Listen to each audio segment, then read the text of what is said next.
Hey everyone, it's InjectorChris here at Lushful Aesthetics. I'm here with my lovely patient, and today we're going to be doing global optimization with Botox. So let's take a closer look at our patient's unique anatomy. So if you raise your forehead for me, perfect. So this is the patient's frontalis. It's the elevator muscle of the upper third of the face. It's responsible for giving us these horizontal striations, and so this pulls the face up. So now if you give me an angry face, yeah, so this is the glabellar complex. It consists of two muscle groups. It's the corrugators on the lateral aspects, and the procerus in the center that pops out forward. You can do a squeeze test to see here exactly where, if this patient were not to get Botox over time, where they would get lines. The 11s would be here, and he would actually also get second sets of lines over here in the lateral aspects as well. So this muscle here is responsible for pulling the face down. So these muscle groups should never be treated independently of each other, because it's like a system of pulleys. One pulls up, one pulls down. So it's really important for balance.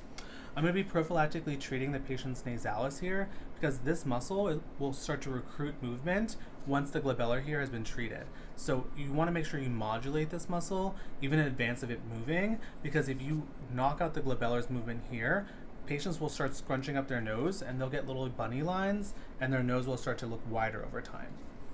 I want you to give me a nice smile. Yeah, so you can see this patient's orbicularis oculi here, so it gives you those crow's feet.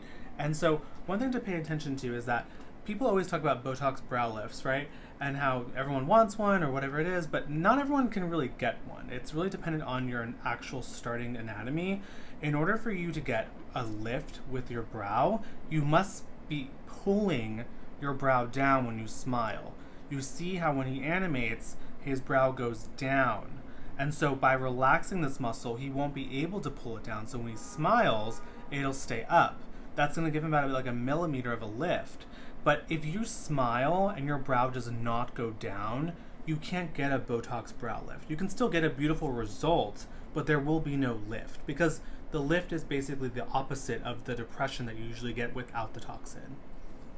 Now, last but not least, I'm going to do a little bit of toxin in his temple, because he has a little bit of movement in his lower temple that I don't want to stand out too much when I relax the rest of his face.